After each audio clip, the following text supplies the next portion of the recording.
Hey, everybody. I think we're going to start getting ready here this morning. Thank you all so much for joining us for this workshop session that we're going to begin. I have to tell you that I am super excited about this. I just actually recently, through some of our other work, with the adventure group, learned about Amber in some of her work. So I myself am also just super excited about this session and learning also what we can do with this. So I think I'm getting some feedback. If you're not presenting, if everybody doesn't mind to mute themselves, thanks so much. Okay. So let me introduce, without further ado, Amber Ravenscroft. Amber is the manager of innovation for the Adventure Group, an education nonprofit based in Morgantown, West Virginia, and servicing the Appalachian region. Amber supports the organization's entrepreneurship and innovation efforts by managing a rigorous portfolio of federally funded programs in the area of entrepreneurship, STEM, and work-based learning. She serves as the project director for the Appalachian Regional Commission's Simulated Workplace Entrepreneurship Education Pathway, which develops and pilots a policy-based entrepreneurship program for West Virginia youth in partnership with the West Virginia Department of Education, Marshall University, and West Virginia University. She also manages and develops programming for EntreEd's ARC funding and Self-Esteem in Appalachia's Emerging Workforce Project, which provides professional development and immersive experiences in entrepreneurship to teachers and middle and high school students across the 7-state region. Amber co-chairs the National Entrepreneurship Week and the United States Association of Small Business and Entrepreneurship K-12 Special Interest Group, two national organizations dedicated to supporting America's entrepreneurial ecosystem. Amber, thank you so much for joining us today. Thanks, Susan. You make me sound much better than I think I am. And Casey, I agree. I was bopping to that music. That is a vibe. Well, I am super excited to be here with everyone today to talk about one of my favorite subjects ever, entrepreneurship education, and why we should be integrating it as a new education frontier. So let me go ahead and share my screen real quick, and I'll get us all ready to dive in here. All right. Okay, so entrepreneurship education, the new education frontier. I'm going to dive in a little bit to my background before we go into kind of what this means. But I do want to know who is in the room. And throughout this presentation, I'm going to be using Menti. So if you're on a device, if you wouldn't mind, go ahead and going to menti.com and input that code 6655-6551. I had no control over that code, but it's kind of reads well. And let me know who's in the room. So if you would tell me your name, your title, your organization, and what your walkout song would be. I'm notorious at my organization for asking crazy questions, or I call them creative questions, throughout every week. So I want to know from you all today, what is your walkout song? And then I can even share mine once we get that going. So I do want to make sure everyone can get logged into Menti, because we'll be using that throughout the program. So the code, if you go to menti.com, the code is 6655. It's there at the top of that screen if you're looking at the presentation. And 6655-6551. So a walkout song, and I'll clarify this, like if you've ever been to a baseball game, like an MLB game, or any type of athletic event, and they announce the person that's coming up, it's like, what is the music that you would want to be announcing you? What is your walkout song?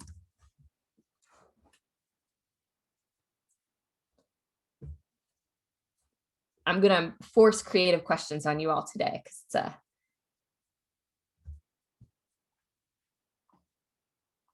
oh, love the Red Hot Chili Peppers. Yes. That's okay. So I see some people putting in the chat, but I do want to make sure that you are able to use the Menti. So the chat's great, but if you wouldn't mind also going to www.menti.com and using that code, you can do it on a phone, you can do it on your computer, but I want to make sure we have some interactive pieces throughout the rest of the presentation that use Menti. So I want to make sure you all are situated in there if you wouldn't mind logging in.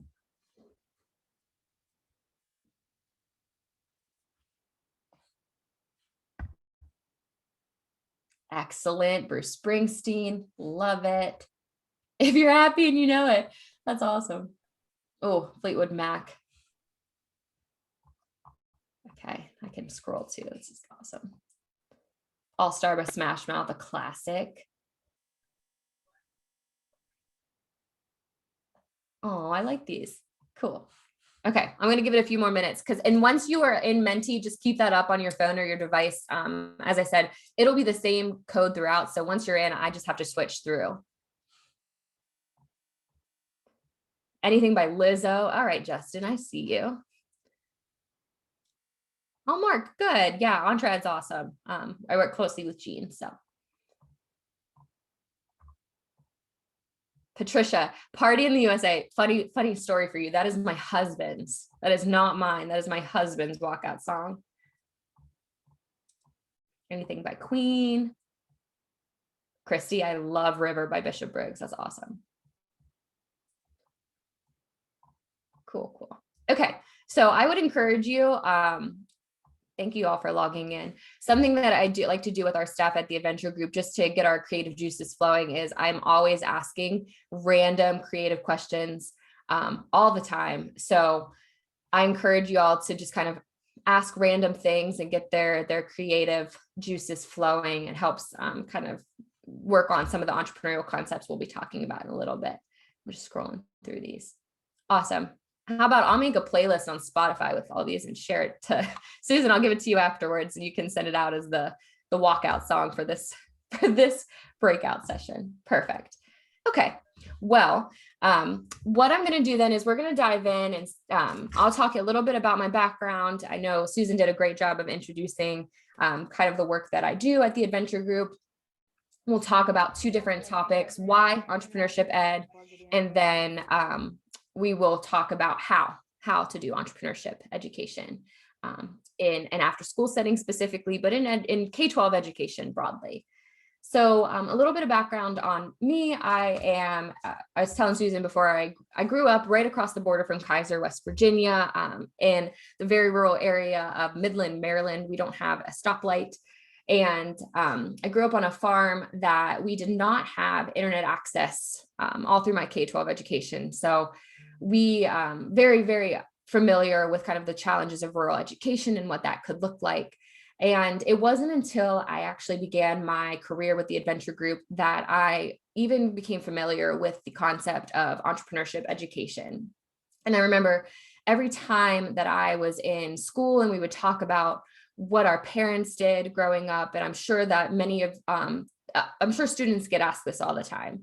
And my dad was a carpenter and he owned his own business, but I would always answer that question with, oh, my dad's just a carpenter, just being the key word. And it wasn't until I got involved in this space and really began to understand the impacts of entrepreneurship on the national economy that I was like, oh my goodness, like I was not giving my dad enough credit for the entrepreneurial man that he was and for the risk that he took, and just the spirit that it requires to be an entrepreneur.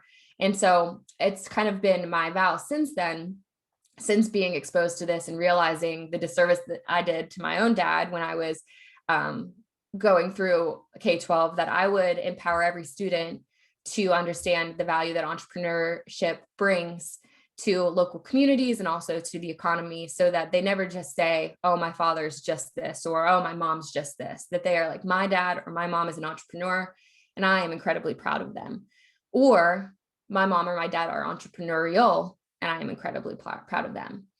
And when we think about entrepreneurship and how, even with the latest impacts of COVID and what the future of work looks like, something that I've really taken to heart as my teaching creed is that it is our duty as educators to prepare students for a world that does not yet exist. In fact, one we cannot even imagine. And that fully requires an entrepreneurial generation of youth emerging into this future of work. And so we're going to dive a little bit into that. But once I got immersed in this space, I went ahead and I got a master's in entrepreneurship education from the University of Pennsylvania. And I have just dived head first into this. And I'm so passionate about it. And I only have an hour today to talk with you all. So anybody wants to talk later, I'm definitely going to be sharing my contact information about how to make this work. So And I love the stories that are coming in the chat about your personal experiences with parents and kind of how that resonated, because I think it's across the board, or it might not even be a parent, it might be a family member or a friend, that it takes a long time to recognize that entrepreneurial risk for what it is. So I'm glad that that resonated. Okay. So as I mentioned, we're going to dive in here, and there's going to be kind of two parts to the presentation today. The first is the case for entrepreneurship education, and then foundation of entrepreneurship education, what that looks like. So I'm going to start with a question. So again, if you have Menti up, it's going to be an input your thoughts in there. But the question is, what skills do our students need to be prepared for the future of work? So again, pull out your phone, go ahead, go to menti.com, and the code is 6655-6551. And then I want you to input in the text box, what skills do students need to be prepared for the future of work? What do they need to have to be prepared?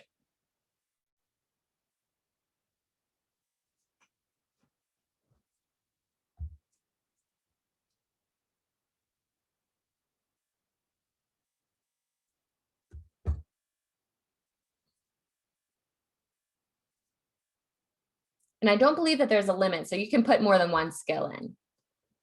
Competence, technical knowledge, perfect. Support, oh, I love that.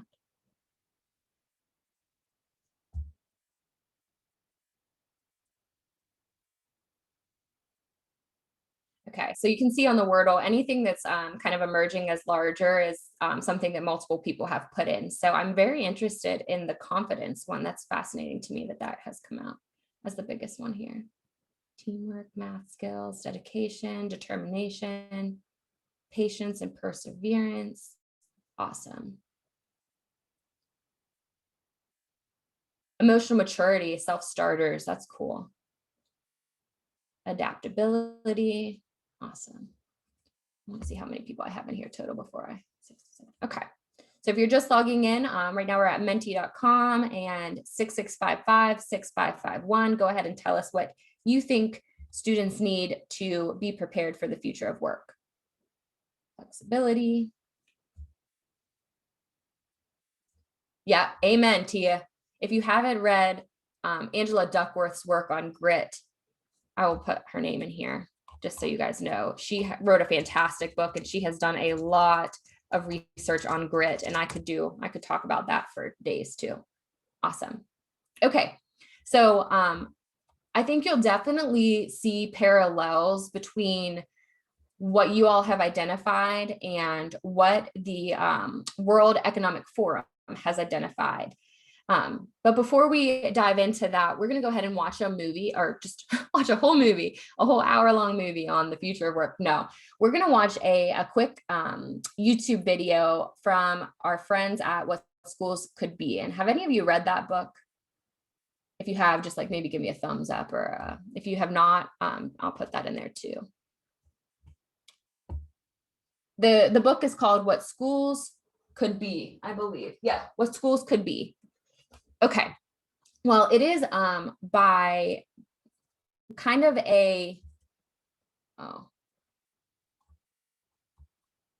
Susan, I have somebody that is not able to hear. I just want to,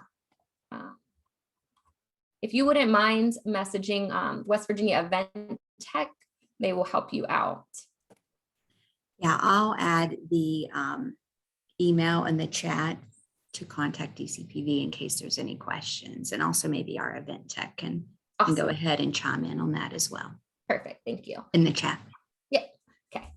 So this video is by a kind of, I would say, visionary. He would coin himself an education radical. His name's Ted Dintersmith. And he published a book called What Schools Could Be that highlighted really innovative practices that were taking place across the country in K-12 public schools because of the future of work and really making sure that our students will be prepared. So I'm going to go ahead and play this, and then I'm going to have you all, I want to make sure I did my share right. Then I'm going to have you kind of weigh in on how this resonates with you in the chat. So not Menti, in the chat.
All right. So love to see some reactions in the chat. How does that make you feel? What stood out? What resonates with you? Love to get some responses in the chat before we move on.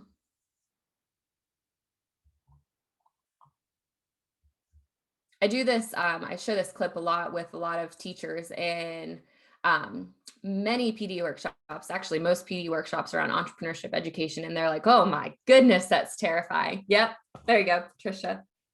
Makes me excited, nauseated, neat, creeps me out. If you guys have never watched Black Mirror on Netflix, definitely recommend.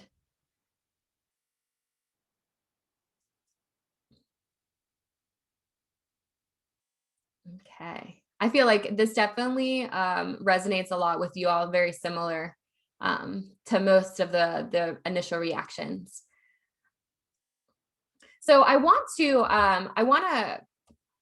address this from a kind of two perspectives. One, I think I tend to not be concerned about this because at the basis of all technology requires empathy, and humans are the only creature that can emulate empathy. Their humans are behind all of the actions of technology. So it is a requirement of technology to have a human element.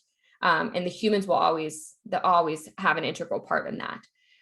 The second thing that I want to just bring up is it's already happening, and COVID accelerated this. So how many of you have seen signs from restaurants saying shortage in staff? And there's so many, like the workforce is just demolished at this point, and there's not enough people to work.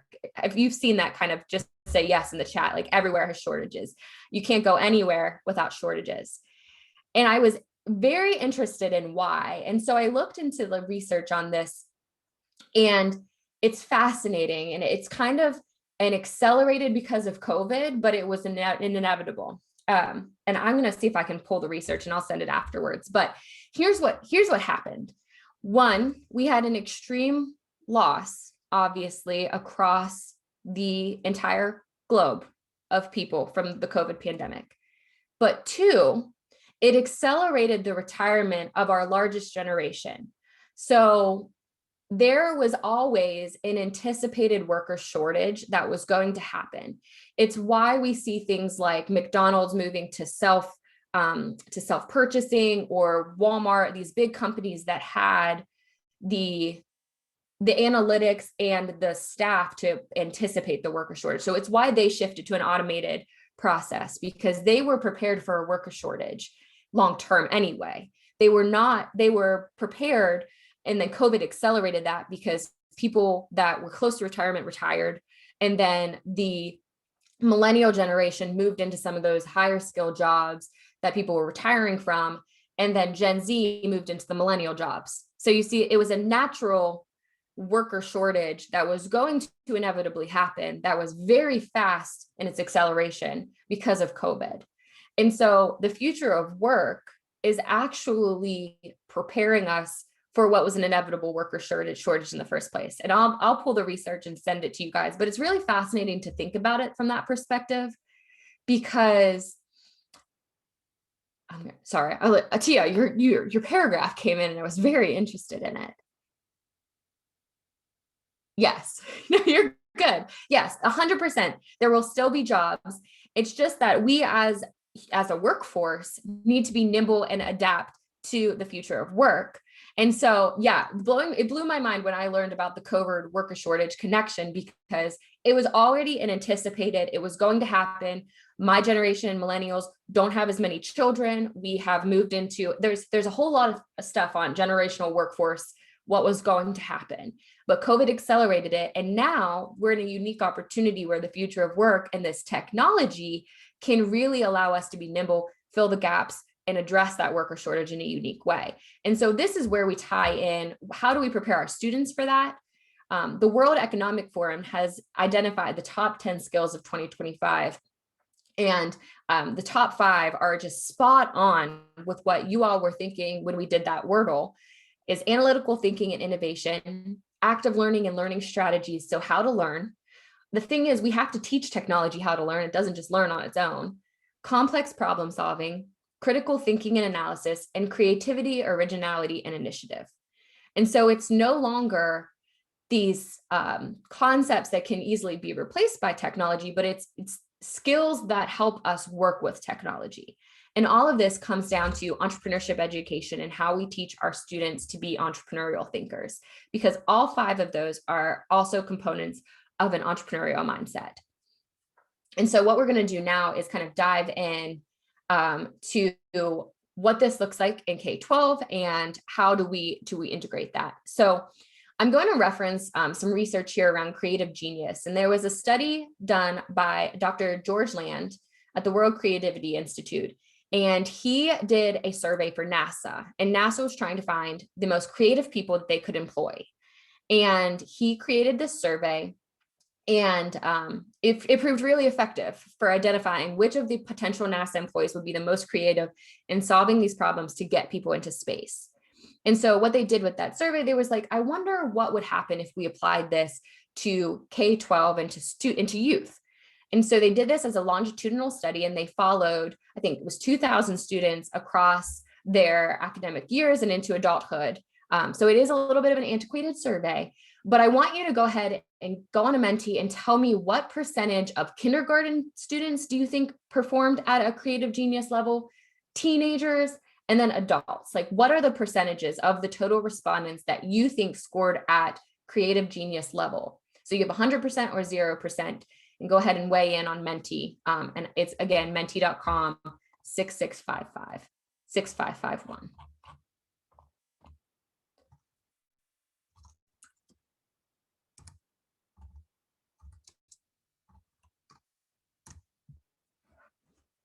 Interesting. Keep them coming. I like to see this.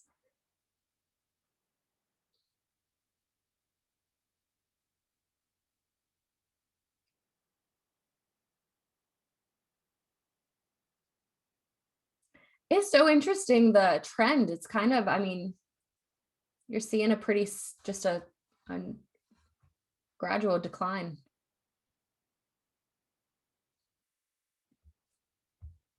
Let's try to get 40 folks weighed in on the Mentimeter, and then I'll go ahead and move it.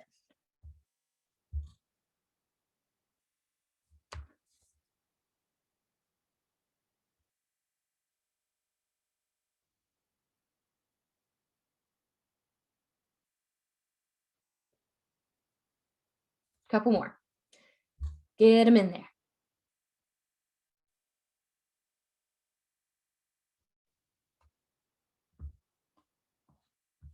Okay, it's holding tight there. So is everyone ready for the results?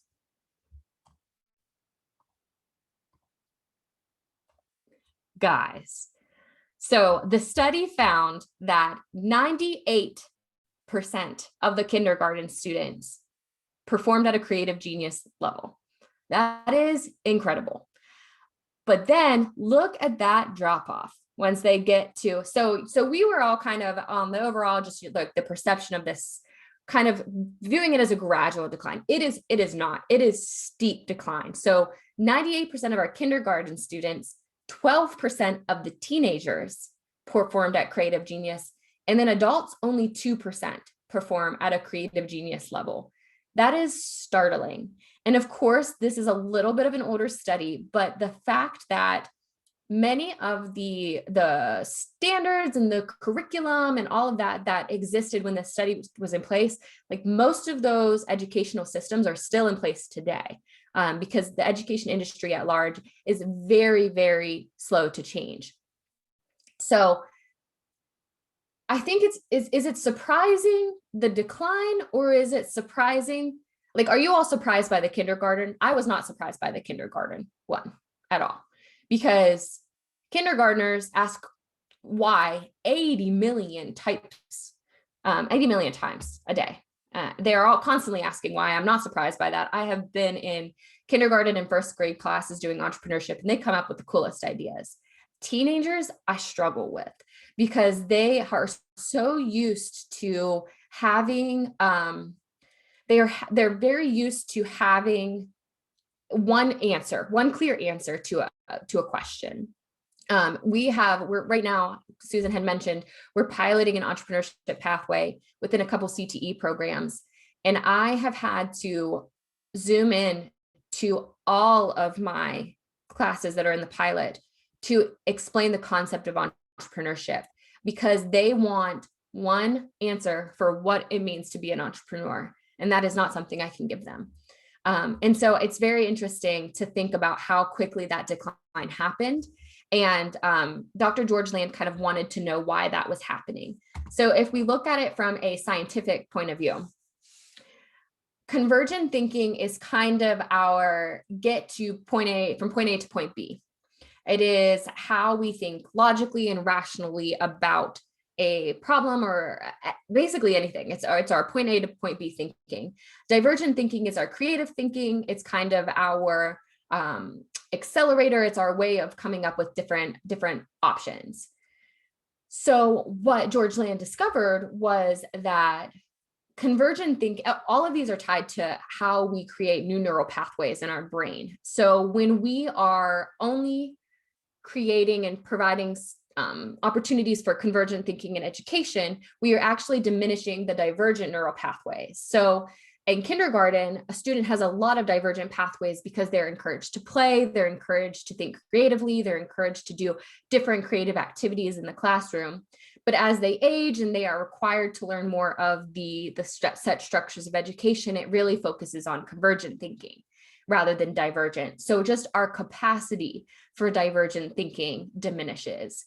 And so this is kind of concerning, but when we think about growth mindset, and if you all are familiar with growth mindset and the science on that, you can always constantly build new neural pathways. And so the solution is just to continue to integrate divergent opportunities for learning into the academic setting. And after school presents a huge opportunity for that, because if in an education contest, what we test is what we teach, that is what traditional education is going to prioritize for the time being. But there is an exceptional opportunity for our after school programs to cultivate divergent thinking by integrating entrepreneurship, by integrating all kinds of creative opportunities and different ways to facilitate divergent thinking. So if you think of their in-class time as the convergent thinking, that we need to think about after school and extracurricular programs as divergent thinking opportunities. Okay, so we're not surprised by any of this, but I did want to just kind of present multiple cases for why entrepreneurship education matters. One, we have a future of work we need to prepare our students for. And two, we are seeing a structured system that is just doing a disservice to our students in terms of their ability to be prepared for that future of work. So where does after school come in? How do we do this? What does it look like? So I'd like to present 3 A's of entrepreneurship education. And this is how I would scaffold them too. So start with attitudes. These are things like entrepreneurial mindset and how entrepreneurs behave. If the foundational behaviors and mindsets are not there, then it's very, very difficult to move students into aptitudes and applications. So start with attitudes. We'll go over what that looks like. Then move into aptitudes. So things are technical tools and different strategies that students can adopt and practice that directly help them in entrepreneurial development. And then apply that learning applications. So connect it to interdisciplinary learning, huge opportunity if your after school program or extracurricular program is really tied to improvements in like literacy or numeracy, tons of ways to connect entrepreneurship to those interdisciplinary activities, and also ecosystem. So who is in your community and what is in your community that we can tie into, and I'll give you some examples for those. So let's start with the entrepreneurial mindset. You all should see a lot of parallels here with the world economic skills and the identification of skills that you all had kind of identified as the most important aspects of a future for students. So critical thinking, flexibility and adaptability, communication and collaboration, comfort with risk, initiative and self-reliance. Future orientation is kind of a unique one where it's easy sometimes, and I see this emulated a lot as like an asset-based or a deficit-based mindset. It is super easy for when we're in a workshop and we're talking about like addressing a community problem for students to get stuck in this deficit-based mindset. Like we don't have anything, but you always have something available to you, and you always need to think about a future opportunity. And so future orientation and opportunity recognition go hand in hand. But I would say those are the hardest of these components of an entrepreneurial mindset to inspire. And then finally, creativity and innovation. Yes, Vicki, 100%. They start trying to follow rules and get it right, but they're all in there, and we just have to continue to provide opportunities to foster that. So entrepreneurial mindset, I highly recommend if you can do anything that is just like mindset, leadership skills based, grit, resiliency, have those kind of meaningful situations for students. Super, super great to do so. So a couple of ways to do that. I'm going to pick a few of these. Cultivating creativity, imagination prompts. So I did this at the beginning for you all as creative questions. You could start every single session with a creative question. You could say, imagine if we did this, or imagine. A big thing to look at is improv lessons. Like if you have them doing little skits or improv, that is an awesome way just to get them improvising and thinking. Horizontal thinking is you take two things that are seemingly not connected and make them connect them. So a good way to do this is an activity that I like to do called box of junk. You put a bunch of junk in a box. It doesn't have to be literally junk, but anything that you might have in your space. So we use typically like office supplies, a couple random dog toys I'll throw in there. And we call it box of junk, and they get to pick 2 or 3 of those items, and then they have to connect them and then market them and make a little pitch about them. And it's just a way to get them thinking about, they might see a stapler and somebody else might not, and then they can connect that to be something completely creative. So horizontal thinking is a really cool idea. I've seen it done a lot too with like industries. So if we think back to the future of work, like how could virtual reality impact farming? Or if we were to do it in like our local community, how could think about Fayette County, like how could outdoor tourism be impacted by artificial intelligence and stuff like that? So if you can connect seemingly different solutions for people and have them, give them different assignments, and they have to come up with creative ways to connect them, that's just an awesome opportunity for them to do a lesson on horizontal thinking, because the workforce really, really needs that right now. And then finally, brainstorming strategy, just giving them opportunities to come up with ideas.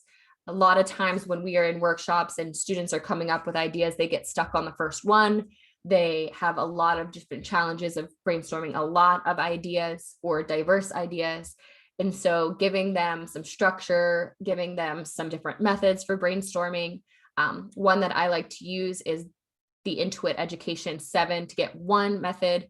So what you do is you have your first idea to solve a problem, you put it on a Post-it note, and then you have to come up with 6 completely different ideas. And the idea is that your first one is usually the obvious one. And then once you continue to generate, you go first obvious, there's a slump, good ideas. So getting them to continuously come up with new ideas or new ways of coming up with solutions, that will cultivate their creativity. A super easy lesson that I like to do is, actually, I'm going to do it. All right, everyone, get out a piece of paper or your phone, or open a Word document on your computer. And I'm going to set a timer for 1 minute. And I want you to write down as many unique ideas for a paper clip besides holding paper that you can come up with. So a piece of paper, a laptop, a Word document. I'm going to start a minute, and then we'll see how many you guys have. Ready? Go. I do this with most of my teachers, so I figured I'd do this with you guys.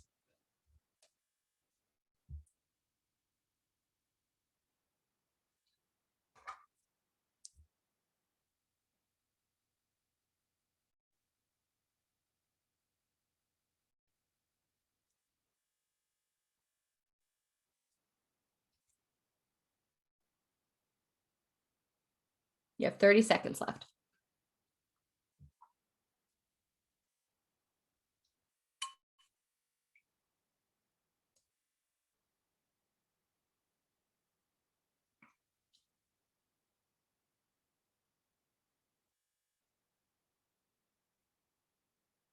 Ten seconds.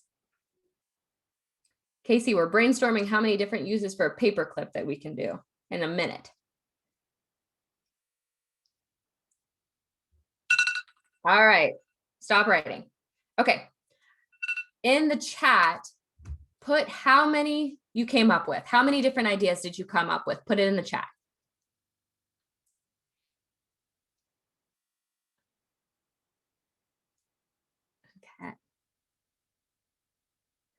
Okay. One, LOL, that's awesome. C Schwartz, good, you got it, good. Okay, so the most that I have ever seen is 12. So definitely encourage you all to do this. Tell me the most creative idea you have on your list in the chat. Eyelash separator, that's awesome.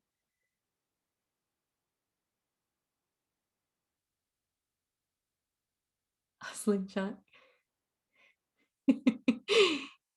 Hair clip, yeah, no, I agree.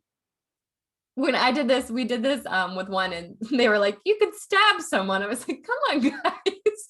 we gotta be polite here.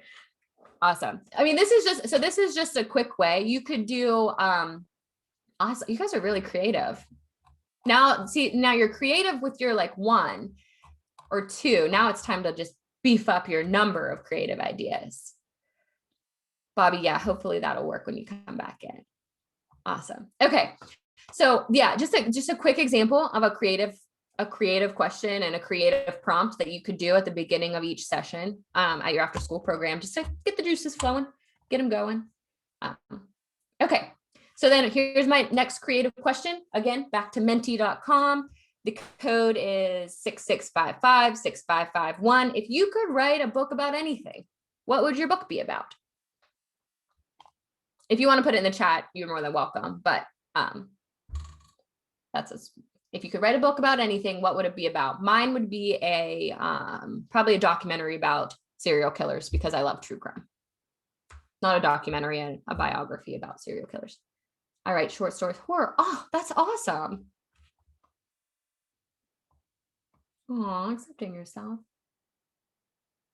If you already, okay, so if you, clearly I have some authors here. If you already have written a book, please put the links to those books in the chat so I can purchase them, or like I can read them if they're available. ADHD survival guide, benefits of lighthouses, love story. Oh, the funny kids things kids do and say, that's awesome. So my parents got a foster child and he's 7. And my dad growing up, he always said, one of his like mantras growing up was stupid hurts anytime we did something silly. And the foster child's Gabe. So he was under the car. I don't know why I'm telling you guys this. It's just funny, but he went under the car and got like, he touched one of they were working on the car and he got a hot part of the car, hit him and it burned him. And my dad said, Gabe, stupid hurts. And Gabe goes, how was I supposed to know that, Brian? It was just the funniest thing. It made me laugh because you said the funny things kids do and say. I could write a book on our foster kiddo, Gabe. He's awesome.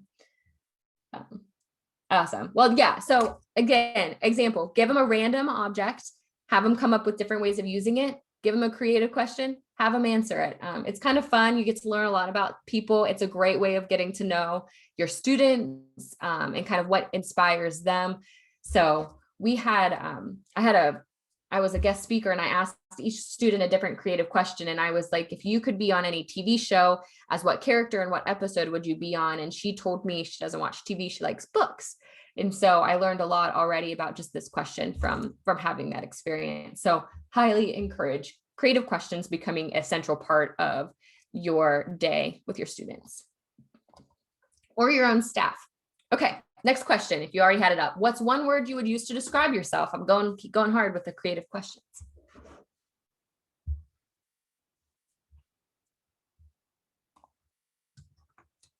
bubbly. Aw. And this helps with their confidence and their social emotional abilities for them to be able to describe themselves. Bookworm, short, bold, interesting, passionate. I always say that my word would be quirky. I'm a little quirky. Okay. I do want to be cognizant of the time, so I'm going to move on. But those are just a couple examples. If you want more creative questions, I can send you like 80 that I ask randomly. Okay. So the next piece of this entrepreneurial mindset that I just want to focus on here is this idea of facilitating failure. I think a big thing that causes the focus on convergent thinking is that students hate to fail. They perceive failure as an end all be all.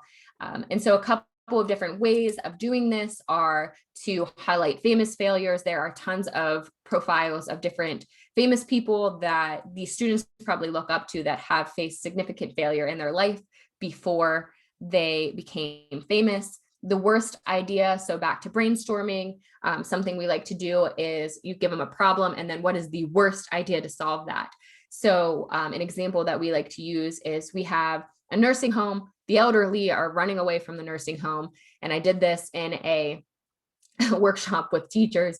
And I was like, what is the worst idea for this? And one of the teachers was like, put shock collars on them. I was like, that is awful. But it's comical. It gets some humor in there. And then they get to understand that like, it's not the worst thing to have the worst idea.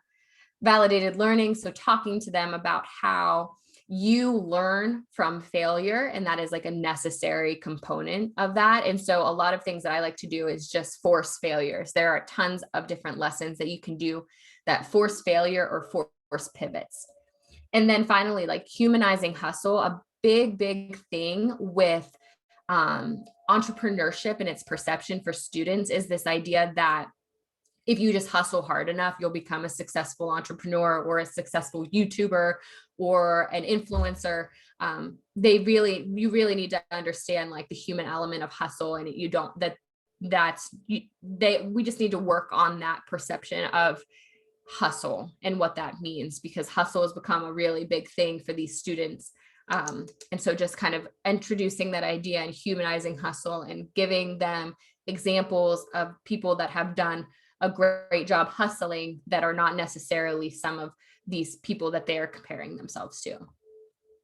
Great lesson for this is a failure resume. So have them, if they're working on a resume, instead of writing down their accomplishments, write down their biggest failures and get them used to that. So John Maxwell, love him, but the difference between average people and achieving people is their perception and response to failure. And so you could pull up famous failures, like Elon Musk has failed like 80 million times, and now he's commercializing space. So very cool activity for them to do around failures is build out a failure resume. Okay, so I'll allow 1 minute for this, and then I'm going to move on because I'm going to run out of time, because I told Susan I would talk about this for ages. But what is your favorite failure? I think it's important for us also to provide examples of our own failure. So something when entrepreneurship is being introduced, a lot of times teachers are very hesitant to teach it because they're expected to look to for an answer. And it's perfectly fine for an instructor or an educator to say, I don't know, let's figure it out together when they're doing entrepreneurship activities. So what is your favorite failure? And I will say we are a grant-driven nonprofit. So I lose way more grants than I win would be my favorite failures. A lot of those failures and those declines have just spurred me to improve those ideas and build it. I would be awful at tennis, to be honest.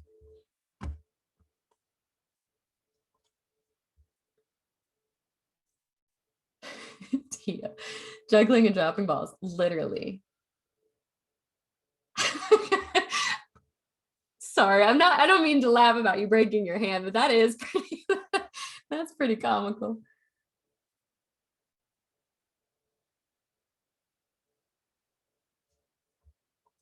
See, I think that it's interesting, the writing concept, because a lot of students might want to write that they, similar to you, they feel like a failure if they lose interest or get different, like writer's block.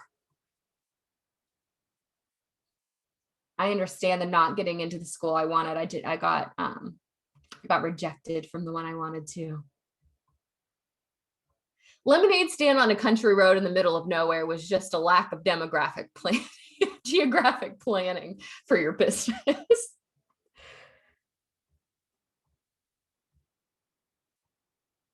See, this is the kind of things that it's important for us to also just be really to exemplify that with our students. So I hope that made you think positively about failure. And I know it's something that I still struggle with. It's something that everybody struggles with. But it's important for us to introduce it as a positive for our students. Okay, so some technical tools and concepts. I'm going to go over these pretty quickly, and then I will share a ton of resources on them because a lot of these tools exist. They have different resources that can help you teach them. Two that I want to highlight are design thinking. We love the Intuit Education Design for Delight model. It only has 3 steps. And it helps students understand how to build customer empathy, take that empathy to build out a problem, go broad to narrow to brainstorm ideas for that problem, and narrow to one that they think is the most viable. And then the key here is rapid experiments with customers. So it's super easy for students to usually think they have the best idea in the world and that everyone wants their idea. And then once they launch that, nobody wants their idea. And the key here is that making sure the students fall in love with problems, not ideas. I was in a workshop on design thinking in my program at Penn, and that has stood out with me. I would say that quote till the end of my days is make sure that you are falling in love with people's problems, not your ideas. I have a colleague that was doing a TED talk called date the idea, marry the problem. So if you have a student that's like spot on and really, really interested in a specific problem, that's where the most entrepreneurial progress will come from. So spend a lot of time thinking about the problems and building empathy with others. And then there's a really cool tool called an empathy map that they could do to interview each other and get used to it. So I will share that resource as well.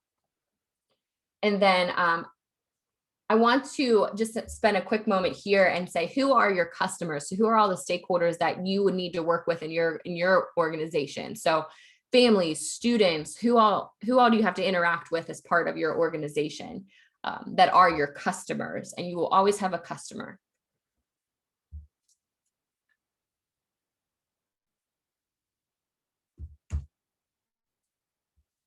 Directors, student, teachers, parents.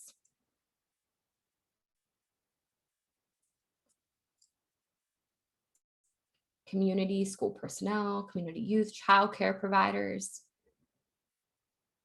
So these are, as you all are thinking, you can either do design thinking with your students and have them go through the process, or also as an internal staff, do a design thinking process around your program and outreach. Perfect. Okay. And then the next concept is a business model canvas. This is just an easy way for students to map out an idea. So what you would do is once they've gone through kind of the design thinking process, they've honed in on an idea, they would use the business model canvas to flesh that out. And this is a really simplified way of doing a one-page visual for a business plan. So it identifies the customer segments, what relationships do the customer segments have with each other in your idea, the different channels. So how will they hear about your idea? Value propositions, like what are you bringing to them that helps solve their problem? What are the key activities and resources that you would need? And then key partners. And then this is kind of the trickiest part for students to understand, but it would tie really well to like if you have a math priority, is the idea of costs and revenue. You can teach a lot around math standards through entrepreneurial finance. And so I'm not going to dive too into this. I could do an entire day workshop on the business model canvas, and we do have resources on this. But this is ultimately like once you've created the attitudes for entrepreneurship where I would focus and you've done design thinking as a strategy, this would be like a final deliverable along with a pitch that your students could do around a different product. Okay. And then this just kind of ties into overall what we've been talking about this whole time is give the pupils something to do, not something to learn. And the doing is of such a nature as to demand thinking, and learning will naturally result. So I think I saw that resonate with a few of you in the chat, like if you give them a project-based, problem-based solution that they have to come up with, they will naturally learn the entrepreneurial process, the design thinking process, and those attitudes. So let's go ahead and just talk briefly around application and what this might look like in your after school program, problem-based learning. A great example that we've seen in an academic setting is the Simulated Workplaces Tiny Homes project, where they had to create tiny homes for their community because there was a shortage of housing. And so that is a perfect example of social entrepreneurship. What you could do is have students in your program brainstorm community problems that they would like to solve, and then come up with a design thinking process for them to build out an idea and a business model canvas. Business model canvas is probably geared more towards the higher levels. You could stick with just design thinking and coming up with an idea and building that out with like middle and elementary school. We have seen awesome elementary school ideas come out. So this is not something that is necessarily geared towards, it only has to be high school. K-12 across the board can come up with entrepreneurial ideas. So Tiny Homes project, anything related to community problem solving, is a great way to introduce entrepreneurship to students. And then finally, ecosystem engagement, highly recommend reaching out to people in your local community and asking if they have a problem that they need solved. We had a project in partnership with EntreEd that an elementary school STEM after school program partnered with a local donut shop to create the donut molds out of a 3D printer because they were seeing just a lot of their old molds were antiquated and had broken down, and they wanted to see if there was a better technology solution. So the students came up with the idea of 3D printing the molds for them, and it was an entrepreneurial project, so a creative application of entrepreneurship within an existing business. So I guarantee you there are there are businesses or there are different people in your community that could use some help solving a problem. And then really it's just as simple as asking them, what do I need? What do you need, and what can we help with? And then have the students come up with the way to support them. So I'm going to skip this because I do have only a couple more minutes left, and I want to make sure I provide some of the resources here that I would recommend. Teachingentrpreneurship.org, you'll see that at the top here. They have some great like full-on lessons for teaching entrepreneurship in different ways. So things like idea generation and problem solving. You'll see here on the side tons of different lesson plans. So highly recommend that. It is a college level, so really good for high school, and you could also scaffold it down for middle or older elementary school. EntreEd has hundreds of lesson Kickstarters on their site for different entrepreneurial activities that have been designed by teachers. YE Academy is a completely free platform that has different entrepreneurship lessons. The Network for Teaching Entrepreneurship has tons of free resources, including a lot on entrepreneurial mindset. They are kind of the pioneers of entrepreneurial mindset in K-12 education. IDEO.org has tons on design thinking and different resources for educators around design thinking. And then Next Gen Personal Finance has a lot on entrepreneurial finance and student-based finance. So making sure that they understand personal finance and getting their proverbial house in order before they would take on an entrepreneurial venture. So I will definitely encourage you all to check those resources out. Yes, Susan, I think that can all this be sent out as a follow-up, or can I don't know how to send this to people.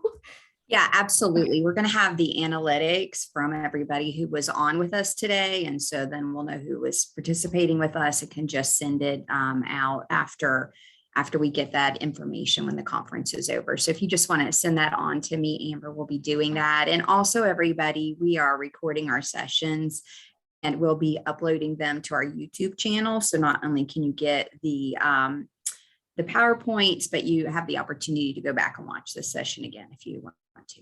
Awesome. Thank you. And yeah, I just want to, my contact information is up. I am going to ask you all to complete a quick just post survey on Mentimeter for me to get some feedback, but please reach out to me. I'm happy to chat with anybody on this topic. I hope my passion kind of shone through because I am obsessed with entrepreneurship education. There are so many creative ways to apply it, and I really believe that it is the future for our students. So I dropped my email in the chat.